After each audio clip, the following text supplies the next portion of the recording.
Well, hi everybody. It's good to see you, and I hope things are well. Once you pull you up a chair and set a spell, why I share the story of when the woods of Appalachia fall silent.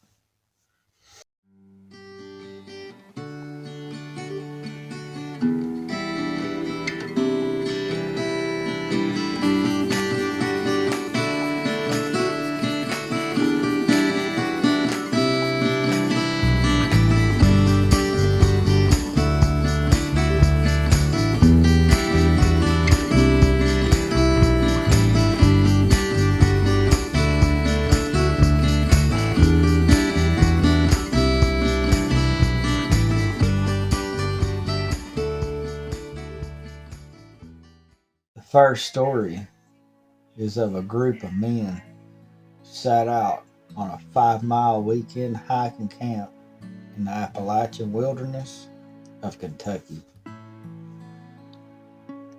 The men packed everything they needed, their essentials. They had to park at the trailhead, lock the vehicles, and hike the 5 miles to their campsite. It would be long and treacherous. They were hiking 5 miles, carrying tents, food, cooking utensils, grease, and everything they needed to survive the weekend. Friday afternoon went off without a hitch. They made it to the campsite, set up base camp, got their fire going, and then set to exploring the surroundings. They had one person who would cook, another would clean, one would hunt for small animals, and the last would gather firewood. Friday night went well too. They sat around sharing stories and gossip.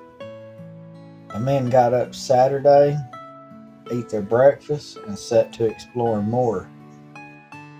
But it was Saturday evening and things went south. They sat to supper, eating and talking, when all of a sudden a silence fell over the wilderness. The crickets stopped playing its music, and the birds stopped singing its song. Nothing could be heard but the water from the river flowing. They all looked at each other, and one said, "Let's hide behind that huge boulder and see what's happening." So they did, and in just a minute, they heard heavy footsteps tromping through the woods across the river. Then a tree was pulled up by its roots and thrown deeper into the woods. A deep roar rang out so loud it would break glass, and the smell of wet dog fur permeated the air.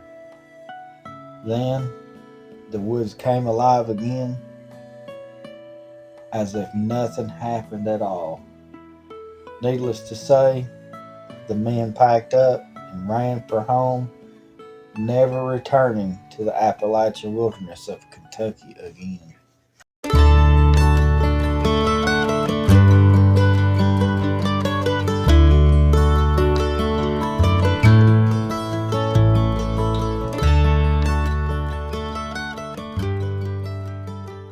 The second story, my granddad's sister sold her part of the land to her brother when her mom and dad passed away. She moved to the valley of North Alabama. She purchased 100 acres. 90 was on the side of a mountain, 10 was at the foot. Having no kids, they spoiled their nieces and nephews as if they were own. So she would let my dad hunt her mountain anytime he wanted. On the last week of hunting season, Dad went up the mountainside to hunt a deer real early in the morning, just before sunup. He got set up against an old tree just to wait for a big old buck or even a doe to walk out, when all of a sudden the Appalachian boomers, or as squirrels as most people know it, stopped their barking and the birds stopped singing, and a deathly eerie silence fell over the woods. Dad knew something wasn't right, so he didn't move, breathe, or even make the slightest sound. He looked down the mountainside, down at the foot, and out stepped a big old painter, the biggest mountain lion he'd ever seen. It was so big, its old belly drug the ground. Luckily for him, that old painter was just passing through. Once the critters come out of hiding, he hightailed it out of there and never went back hunting there again. Well, folks, I want to thank you for sitting and listening to the two stories of when an eerie silence fell over the woods of Appalachia.